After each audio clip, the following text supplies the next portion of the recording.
Capítulo 7. Caminos de reencuentro.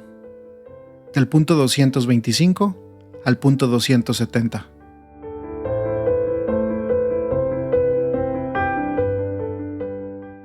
En muchos lugares del mundo hacen falta caminos de paz que lleven a cicatrizar las heridas. Se necesitan artesanos de paz dispuestos a generar procesos de sanación y de reencuentro con ingenio y audacia. Recomenzar desde la verdad. Reencuentro no significa volver a un momento anterior a los conflictos. Con el tiempo todos hemos cambiado. El dolor y los enfrentamientos nos han transformado. Además, ya no hay lugar para diplomacias vacías, para disimulos, para dobles discursos, para ocultamientos, para buenos modales que esconden la realidad. Los que han estado duramente enfrentados conversan desde la verdad, clara y desnuda. Les hace falta aprender a cultivar una memoria penitencial, capaz de asumir el pasado para liberar el futuro de las propias insatisfacciones, confusiones o proyecciones. Solo desde la verdad histórica de los hechos podrán hacer el esfuerzo perseverante y largo de comprenderse mutuamente y de intentar una nueva síntesis para el bien de todos. La realidad es que el proceso de paz es un compromiso constante en el tiempo. Es un trabajo paciente que busca la verdad y la justicia, que honra la memoria de las víctimas y que se abre, paso a paso, a una esperanza común más fuerte que la venganza. Como dijeron los obispos del Congo con respecto a un conflicto que se repite, los acuerdos de paz en los papeles nunca serán suficientes. Será necesario ir más lejos, integrando la exigencia de verdad sobre los orígenes de esta crisis recurrente. El pueblo tiene el derecho de saber qué pasó. En efecto, la verdad es una compañera inseparable de la justicia y de la misericordia. Las tres juntas son esenciales para construir la paz, y por otra parte, cada una de ellas impide que las otras sean alteradas. La verdad no debe, de hecho, conducir a la venganza, sino más bien a la reconciliación y al perdón. Verdad es contar a las familias desgarradas por el dolor lo que ha ocurrido con sus parientes desaparecidos. Verdad es confesar qué pasó con los menores de edad reclutados por los actores violentos. Verdad es reconocer el dolor de las mujeres víctimas de violencia y de abusos. Cada violencia cometida contra un ser humano es una herida en la carne de la humanidad. Cada muerte violenta nos disminuye como personas. La violencia engendra violencia, el odio engendra más odio y la muerte más muerte. Tenemos que romper esa cadena que se presenta como ineludible. La arquitectura y la artesanía de la paz. El camino hacia la paz no implica homogeneizar la sociedad, pero sí nos permite trabajar juntos. Puede unir a muchos en pos de búsquedas comunes donde todos ganan. Frente a un determinado objetivo común, se podrán aportar diferentes propuestas técnicas, distintas experiencias y trabajar por el bien común. Es necesario tratar de identificar bien los problemas que atraviesa una sociedad para aceptar que existen diferentes maneras de mirar las dificultades y de resolverlas.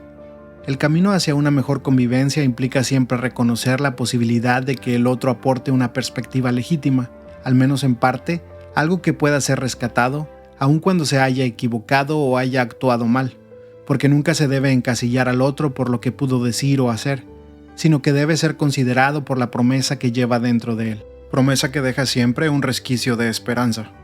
Como enseñaron los obispos de Sudáfrica, la verdadera reconciliación se alcanza de manera proactiva, formando una nueva sociedad basada en el servicio a los demás, más que en el deseo de dominar. Una sociedad basada en compartir con otros lo que uno posee, más que en la lucha egoísta de cada uno por la mayor riqueza posible. Una sociedad en la que el valor de estar juntos como seres humanos es definitivamente más importante que cualquier grupo menor, sea este la familia, la nación, la raza o la cultura. Los obispos de Corea del Sur señalaron que una verdadera paz solo puede lograrse cuando luchamos por la justicia a través del diálogo, persiguiendo la reconciliación y el desarrollo mutuo. El esfuerzo duro por superar lo que nos divide sin perder la identidad de cada uno supone que en todos permanezca vivo un básico sentimiento de pertenencia, porque nuestra sociedad gana cuando cada persona, cada grupo social, se siente verdaderamente de casa. En una familia los padres, los abuelos, los hijos son de casa, ninguno está excluido. Si uno tiene una dificultad, incluso grave, aunque se la haya buscado él, los demás acuden en su ayuda, lo apoyan, su dolor es de todos. En las familias todos contribuyen al proyecto común, todos trabajan por el bien común, pero sin anular al individuo, Al contrario, lo sostienen, lo promueven. Se pelean, pero hay algo que no se mueve. Es el lazo familiar. Las peleas de familia son reconciliaciones después. Las alegrías y las penas de cada uno son asumidas por todos. Eso sí es ser familia. Si pudiéramos lograr ver al oponente político o al vecino de casa con los mismos ojos que a los hijos, esposas, esposos, padres o madres, qué bueno sería. ¿Amamos nuestra sociedad o sigue siendo algo lejano, algo anónimo, que no nos involucra, no nos mete, no nos compromete? Muchas veces es muy necesario negociar y así desarrollar cauces concretos para la paz. Pero los procesos efectivos de una paz duradera son ante todo transformaciones artesanales obradas por los pueblos, donde cada ser humano puede ser un fermento eficaz con su estilo de vida cotidiana. Las grandes transformaciones no son fabricadas en escritorios o despachos. Entonces cada uno juega un papel fundamental en un único proyecto creador, para escribir una nueva página de la historia, una página llena de esperanza, llena de paz, llena de reconciliación. Hay una arquitectura de la paz donde intervienen las diversas instituciones de la sociedad, cada una desde su competencia, pero hay también una artesanía de la paz que nos involucra a todos, a partir de diversos procesos de paz que se desarrollaron en distintos lugares del mundo. Hemos aprendido que estos caminos de pacificación, de primacía de la razón sobre la venganza, de delicada armonía entre la política y el derecho, no pueden obviar los procesos de la gente. No se alcanzan con el diseño de marcos normativos y arreglos institucionales entre grupos políticos o económicos de buena voluntad. Además, siempre es rico incorporar en nuestros procesos de paz la experiencia de sectores que en muchas ocasiones han sido invisibilizados para que sean precisamente las comunidades quienes coloreen los procesos de memoria colectiva. No hay punto final en la construcción de la paz social de un país, sino que es una tarea que no da tregua y que existe el compromiso de todos. Trabajo que nos pide no decaer en el esfuerzo por construir la unidad de la nación, y a pesar de los obstáculos, diferencias y distintos enfoques sobre la manera de lograr la convivencia pacífica, persistir en la lucha para favorecer la cultura del encuentro, que exige colocar en el centro de toda acción política, social y económica a la persona humana, su altísima dignidad y el respeto por el bien común. Que este esfuerzo nos haga huir de toda tentación de venganza y búsqueda de intereses, solo particulares y a corto plazo. Las manifestaciones públicas violentas, de un lado o de otro, no ayudan a encontrar caminos de salida, sobre todo porque, como bien han enseñado los obispos de Colombia, cuando se alientan movilizaciones ciudadanas, no siempre aparecen claros sus orígenes y objetivos. Hay ciertas formas de manipulación política y se han percibido apropiaciones a favor de intereses particulares. Sobre todo con los últimos. La procura de la amistad social no implica solamente el acercamiento entre grupos sociales distanciados a partir de algún periodo conflictivo de la historia, sino también la búsqueda de un reencuentro con los sectores más empobrecidos y vulnerables. La paz no solo es ausencia de guerra, sino el compromiso incansable, especialmente de aquellos que ocupamos un cargo de más amplia responsabilidad, de reconocer, garantizar y construir concretamente la dignidad tantas veces olvidada o ignorada de hermanos nuestros, para que puedan sentirse los principales protagonistas del destino de su nación. Frecuentemente se ha ofendido a los últimos de la sociedad con generalizaciones injustas. Si a veces los más pobres y los descartados reaccionan con actitudes que parecen antisociales, es importante entender que muchas veces esas reacciones tienen que ver con una historia de menosprecio y de falta de inclusión social. Como enseñaron los obispos latinoamericanos, solo la cercanía que nos hace amigos nos permite apreciar profundamente los valores de los pobres de hoy, sus legítimos anhelos y su modo propio de vivir la fe. La opción por los pobres debe conducirnos a la amistad con los pobres. Quienes pretenden pacificar a una sociedad no deben olvidar que la inequidad y la falta de un desarrollo humano integral no permiten generar paz. En efecto, sin igualdad de oportunidades, las diversas formas de agresión y de guerra encontrarán un caldo de cultivo que tarde o temprano provocará su explosión. Cuando la sociedad local, nacional o mundial abandona en la periferia una parte de sí misma, no habrá programas políticos ni recursos policiales o de inteligencia que puedan asegurar indefinidamente la tranquilidad. Si hay que volver a empezar, siempre será desde los últimos. El valor y el sentido del perdón. Algunos prefieren no hablar de reconciliación porque entienden que el conflicto la violencia y las rupturas son parte del funcionamiento normal de una sociedad. De hecho, en cualquier grupo humano hay luchas de poder más o menos sutiles entre distintos sectores. Otros sostienen que dar lugar al perdón es ceder el propio espacio para que otros dominen la situación. Por eso, consideran que es mejor mantener un juego de poder que permita sostener un equilibrio de fuerzas entre los distintos grupos. Otros creen que la reconciliación es cosa de débiles, que no son capaces de un diálogo hasta el fondo, y por eso optan por escapar de los problemas disimulando las injusticias. Incapaces de enfrentar los problemas, eligen una paz aparente. El conflicto inevitable. El perdón y la reconciliación son temas fuertemente acentuados en el cristianismo y de diversas formas en otras religiones. El riesgo está en no comprender adecuadamente las convicciones creyentes y presentarlas de tal modo que terminen alimentando el fatalismo, la inercia o la injusticia, o por otro lado la intolerancia y la violencia. Jesucristo nunca invitó a fomentar la violencia o la intolerancia. Él mismo condenaba abiertamente el uso de la fuerza para imponerse a los demás. Ustedes saben que los jefes de las naciones los someten y los poderosos las dominan. Entre ustedes no debe ser así. Por otra parte, el Evangelio pide perdonar 70 veces 7 y pone el ejemplo del servidor despiadado, que fue perdonado pero él a su vez no fue capaz de perdonar a otros. Si leemos otros textos del Nuevo Testamento, podemos advertir que de hecho las comunidades primitivas, inmersas en un mundo pagano desbordado de corrupción y desviaciones, vivían un sentido de paciencia, tolerancia, comprensión. Algunos textos son muy claros al respecto. Se invita a reprender a los adversarios con dulzura, o se exhorta a que no injurien a nadie ni sean agresivos, sino amables, demostrando una gran humildad con todo el mundo, porque nosotros también antes éramos detestables. El libro de los Hechos de los Apóstoles afirma que los discípulos perseguidos por algunas autoridades gozaban de la estima de todo el pueblo. Sin embargo, cuando reflexionamos acerca del perdón, de la paz y de la concordia social, nos encontramos con una expresión de Jesucristo que nos sorprende. No piensen que vine a traer paz a la tierra. No vine a traer paz sino espada. Vine a enfrentar al hijo contra su padre, a la hija contra su madre, a la nuera contra su suegra, y así, los enemigos de cada uno serán los de su familia. Es importante situarla en el contexto del capítulo donde está inserta. Allí queda claro que el tema del que se está hablando es de la fidelidad a la propia opción, sin avergonzarse, aunque eso acarree contrariedades, y aunque los seres queridos se opongan a dicha opción. Por lo tanto, dichas palabras no invitan a buscar conflictos, sino simplemente a soportar el conflicto inevitable, para que el respeto humano no lleve a faltar a la fidelidad en pos de una supuesta paz familiar o social. San Juan Pablo II ha dicho que la Iglesia no pretende condenar todas y cada una de las formas de conflictividad social.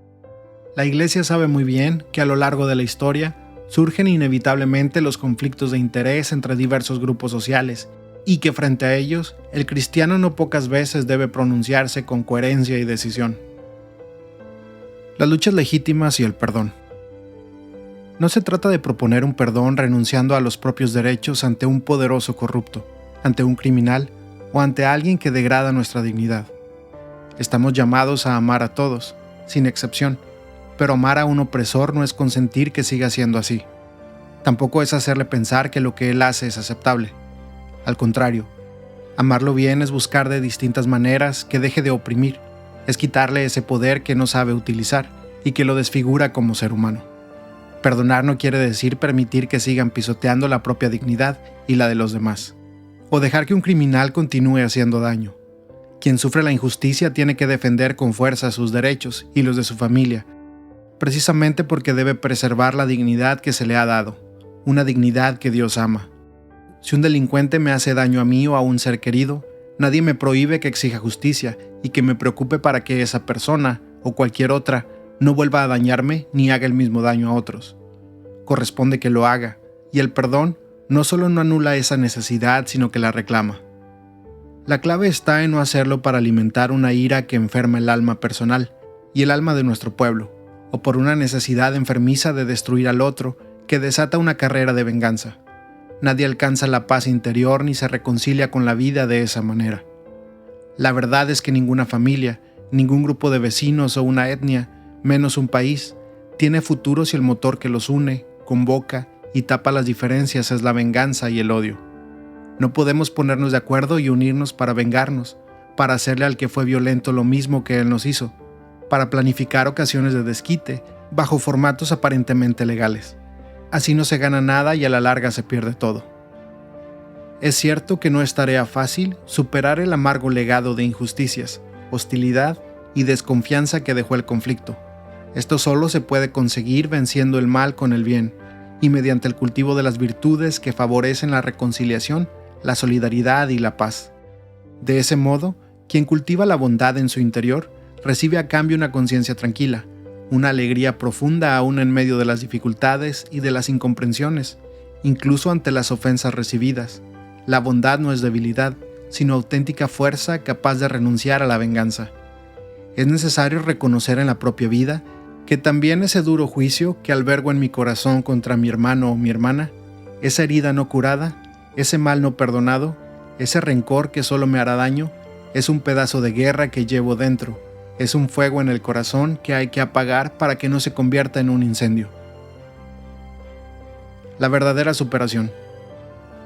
Cuando los conflictos no se resuelven, sino que se esconden o se entierran en el pasado, hay silencios que pueden significar volverse cómplices de graves errores y pecados, pero la verdadera reconciliación no escapa del conflicto, sino que se logra en el conflicto, superándolo a través del diálogo y de la negociación transparente, sincera y paciente. La lucha entre diversos sectores, siempre que se abstenga de enemistades y de odio mutuo, insensiblemente se convierte en una honesta discusión, fundada en el amor a la justicia. Reiteradas veces propuse un principio que es indispensable para construir la amistad social. La unidad es superior al conflicto. No es apostar por un sincretismo, ni por la absorción de uno en el otro, sino por la resolución en un plano superior que conserva en sí las virtualidades valiosas de las polaridades en pugna. Sabemos bien que cada vez que las personas y las comunidades aprendemos a apuntar más alto de nosotros mismos y de nuestros intereses particulares, la comprensión y el compromiso mutuo se transforman en un ámbito donde los conflictos, las tensiones e incluso los que se podrían haber considerado opuestos en el pasado pueden alcanzar una unidad multiforme que engendra nueva vida. La memoria. A quien sufrió mucho de manera injusta y cruel, no se le debe exigir una especie de perdón social. La reconciliación es un hecho personal y nadie puede imponerla al conjunto de una sociedad, aun cuando deba promoverla. En el ámbito estrictamente personal, con una decisión libre y generosa, alguien puede renunciar a exigir un castigo, aunque la sociedad y su justicia legítimamente lo busquen. Pero no es posible decretar una reconciliación general, pretendiendo cerrar por decreto las heridas o cubrir las injusticias con un manto de olvido. ¿Quién se puede arrogar el derecho de perdonar en nombre de los demás? Es conmovedor ver la capacidad de perdón de algunas personas que han sabido ir más allá del daño sufrido, pero también es humano comprender a quienes no pueden hacerlo. En todo caso, lo que jamás se debe proponer es el olvido. La Shoah no debe ser olvidada. Es el símbolo de hasta dónde puede llegar la maldad del hombre cuando, alimentada por falsas ideologías, se olvida de la dignidad fundamental de la persona, que merece respeto absoluto independientemente del pueblo al que pertenezca o a la religión que profese. Al recordarla, no puedo menos que repetir esta oración. Acuérdate de nosotros en tu misericordia. Danos la gracia de avergonzarnos de lo que como hombres hemos sido capaces de hacer, de avergonzarnos de esta máxima idolatría, de haber despreciado y destruido nuestra carne, esa carne que tú moldeaste de barro, que tú vivificaste con aliento de vida. Nunca más, Señor, nunca más. No deben olvidarse los bombardeos atómicos a Hiroshima y Nagasaki. Una vez más, hago memoria aquí de todas las víctimas. Me inclino ante la fuerza y la dignidad de aquellos que, habiendo sobrevivido a esos primeros momentos, han soportado en sus cuerpos durante muchos años los sufrimientos más agudos y en sus mentes los gérmenes de la muerte que seguían consumiendo su energía vital. No podemos permitir que las actuales y nuevas generaciones pierdan la memoria de lo acontecido, esa memoria que es garante y estímulo para construir un futuro más justo y más fraterno. Tampoco deben olvidarse las persecuciones, el tráfico de esclavos y las matanzas étnicas que ocurrieron y ocurren en diversos países, y tantos otros hechos históricos que nos avergüenzan de ser humanos. Deben ser recordados siempre una y otra vez, sin cansarnos ni anestesiarnos. Es fácil hoy caer en la tentación de dar vuelta a la página diciendo que ya hace mucho tiempo que sucedió y que hay que mirar hacia adelante. No, por Dios, nunca se avanza sin memoria. No se evoluciona sin una memoria íntegra y luminosa. Necesitamos mantener viva la llama de la conciencia colectiva, testificando a las generaciones venideras el horror de lo que sucedió, que despierta y preserva de esta manera el recuerdo de las víctimas, para que la conciencia humana se fortalezca cada vez más contra todo deseo de dominación y destrucción. Lo necesitan las mismas víctimas, personas, grupos sociales o naciones, para no ceder a la lógica que lleva a justificar las represalias y cualquier tipo de violencia en nombre del enorme mal que ha sufrido. Por esto, no me refiero solo a la memoria de los hombres, sino también al recuerdo de quienes en medio de un contexto envenenado y corrupto fueron capaces de recuperar la dignidad y con pequeños o grandes gestos optaron por la solidaridad, el perdón, la fraternidad. Es muy sano hacer memoria del bien. Perdón sin olvidos. El perdón no implica olvido. Decimos más bien que cuando hay algo que de ninguna manera puede ser negado, relativizado o disimulado, sin embargo podemos perdonar. Cuando hay algo que jamás debe ser tolerado, justificado o excusado, sin embargo podemos perdonar. Cuando hay algo que por ninguna razón debemos permitirnos olvidar, sin embargo podemos perdonar. El perdón libre y sincero es una grandeza que refleja la inmensidad del perdón divino. Si el perdón es gratuito, entonces puede perdonarse aún a quien se resiste al arrepentimiento y es incapaz de pedir perdón.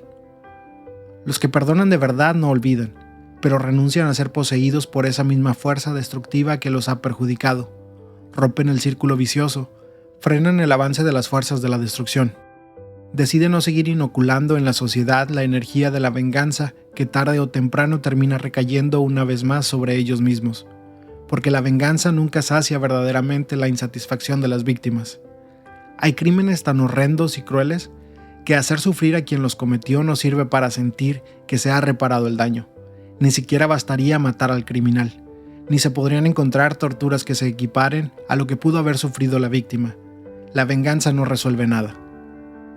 Tampoco estamos hablando de impunidad, pero la justicia solo se busca adecuadamente por amor a la justicia misma, por respeto a las víctimas, para prevenir nuevos crímenes y en orden a preservar el bien común, no como una supuesta descarga de la propia ira.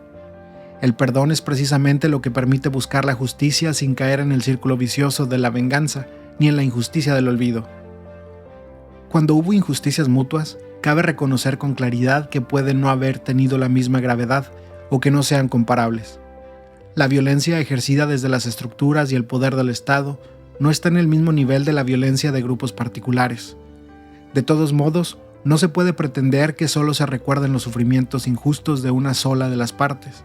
Como enseñaron los obispos de Croacia, nosotros debemos a toda víctima inocente el mismo respeto. No puede haber aquí diferencias raciales, confesionales, nacionales o políticas. Pido a Dios que prepare nuestros corazones al encuentro con los hermanos, más allá de las diferencias de ideas, lengua, cultura, religión, que unja todo nuestro ser con el aceite de la misericordia, que cura las heridas de los errores, de las incomprensiones, de las controversias, la gracia de enviarnos con humildad y mansedumbre a los caminos, arriesgados pero fecundos, de la búsqueda de la paz. La guerra y la pena de muerte. Hay dos situaciones extremas que pueden llegar a presentarse como soluciones en circunstancias particularmente dramáticas, sin advertir que son falsas respuestas, que no resuelven los problemas que pretenden superar y que, en definitiva, no hacen más que agregar nuevos factores de destrucción en el tejido de la sociedad nacional y universal. Se trata de la guerra y de la pena de muerte. La injusticia de la guerra. En el que trama el mal solo hay engaño, pero en los que promueven la paz hay alegría. Sin embargo, hay quienes buscan soluciones en la guerra, que frecuentemente se nutre de la perversión de las relaciones, de ambiciones hegemónicas, de abusos de poder, del miedo al otro y a la diferencia vista como un obstáculo. La guerra no es un fantasma del pasado, sino que se ha convertido en una amenaza constante. El mundo está encontrando cada vez más dificultad en el lento camino de la paz que había emprendido y que comenzaba a dar algunos frutos. Puesto que se están creando nuevamente las condiciones para la proliferación de guerras, recuerdo que la guerra es la negación de todos los derechos y una dramática agresión al ambiente. Si se quiere un verdadero desarrollo humano integral para todos, se debe continuar incansablemente con la tarea de evitar la guerra entre las naciones y los pueblos. Para tal fin, hay que asegurar el imperio incontestado del derecho y el infatigable recurso a la negociación, a los buenos oficios y al arbitraje, como propone la Carta de las Naciones Unidas, verdadera norma jurídica fundamental. Quiero destacar que los 75 años de las Naciones Unidas y la experiencia de los primeros 20 años de este milenio muestran que la plena aplicación de las normas internacionales es realmente eficaz y que su incumplimiento es nocivo. La Carta de las Naciones Unidas, respetada y aplicada con transparencia y sinceridad, es un punto de referencia obligatorio de justicia y un cauce de paz. Pero esto supone no disfrazar intenciones espurias ni colocar los intereses particulares de un país o grupo por encima del bien común mundial. Si la norma es considerada un instrumento al que se acude cuando resulta favorable y que se elude cuando no lo es, se desatan fuerzas incontrolables que hacen un gran daño a las sociedades, a los más débiles, a la fraternidad, al medio ambiente y a los bienes culturales, con pérdidas irrecuperables para la comunidad global. Así es como fácilmente se opta por la guerra detrás de todo tipo de excusas supuestamente humanitarias, defensivas o preventivas, acudiendo incluso a la manipulación de la información. De hecho, en las últimas décadas, todas las guerras han sido pretendientemente justificadas. El Catecismo de la Iglesia Católica habla de la posibilidad de una legítima defensa mediante la fuerza militar, que supone demostrar que se den algunas condiciones rigurosas de legitimidad moral. Pero fácilmente se cae en una interpretación demasiado amplia de este posible derecho. Así se quieren justificar indebidamente aún ataques preventivos o acciones bélicas que difícilmente no entrañen males y desórdenes más graves que el mal que se pretende eliminar. La cuestión es que a partir del desarrollo de las armas nucleares, químicas y biológicas, y de las enormes y crecientes posibilidades que brindan las nuevas tecnologías, se dio a la guerra un poder destructivo fuera de control que afecta a muchos civiles inocentes. Es verdad que nunca la humanidad tuvo tanto poder sobre sí misma y nada garantiza que vaya a utilizarlo bien. Entonces ya no podemos pensar en la guerra como una solución, debido a que los riesgos probablemente siempre serán superiores a la hipotética utilidad que se le atribuya. Ante esta realidad, hoy es muy difícil sostener los criterios racionales madurados en otros siglos para hablar de una posible guerra justa. Nunca más la guerra. Es importante agregar que con el desarrollo de la globalización, lo que puede aparecer como una solución inmediata o práctica para un lugar de la Tierra, desata una cadena de factores violentos muchas veces subterráneos que termina afectando a todo el planeta y abriendo camino a nuevas y peores guerras futuras. En nuestro mundo ya no hay solo pedazos de guerra en un país o en otro, sino que se vive una guerra mundial a pedazos, porque los destinos de los países están fuertemente conectados entre ellos en el escenario mundial.